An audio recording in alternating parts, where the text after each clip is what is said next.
నా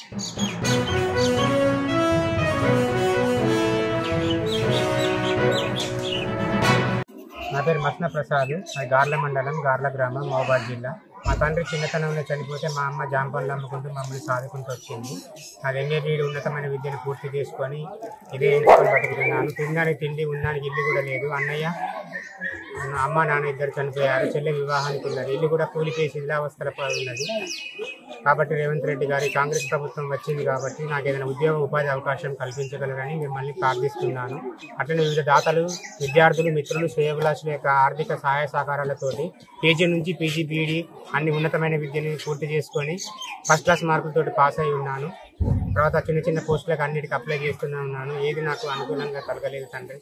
తర్వాత సార్, మరి నాకు మీరు ఏదైనా జాతరలు జరిగినటువంటి సందర్భంలో, ఎవరైనా పిల్లలు పిక్నిక్ పోయిన సందర్భంలో నేను ఏదో ఒక చిన్న మా అమ్మ చేసిన వ్యాపారం ఎంచుకొని బతుకుతున్నాను. నాకు ఏదైనా ఉద్యోగ అవకాశం కానీ లేదా నా వ్యాపారం అభివృద్ధి చేసుకోవడం కోసం ఏదైనా ఉపాధి అవకాశం కానీ కల్పించగలరని మీకు ప్రార్థిస్తున్నాను. చెల్లె కూడా వివాహానికి ఉన్నది. ఒంటరిగా జీవిస్తున్నాం. ఇద్దరం శిథిలావస్థలో ఉన్న ఇంట్లోనే బతుకుతున్నాం. ఇప్పటికీ మా తాతల తండ్రులు ఉన్నటువంటి మేము మేదరకులకు చెందిన వాళ్ళము.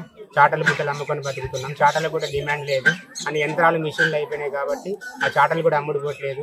ఉన్నతమైన విద్యను పూర్తి చేసుకొని ఆత్మాభిమానంతో బతకాలని ఉన్నప్పటికీ కూడా మేము ఎన్నో ఇరుకులు, ఇబ్బందులు, ఒడిదుడుకులతో బాధపడుతున్నాము. కాబట్టి ప్రజలు, ప్రభుత్వము, ఉన్నత అధికారులు అందరూ స్పందించి నా యొక్క దీనగాథని ఇది యథార్థమా, ఇది అబద్ధమా, నిజమా అని చెప్పి తెలుసుకొని దయామయులైన తమరు, ఉన్నత విద్యావంతులు, విద్యా అధికారులు అందరూ నా గురించి ఒకసారి ఆలోచించి నాకు ఏదైనా ఉద్యోగ ఉపాధి అవకాశం కల్పిస్తారని మిమ్మల్ని అందరినీ మనస్ఫూర్తిగా ఈ యొక్క వేడుకుంటున్నాను.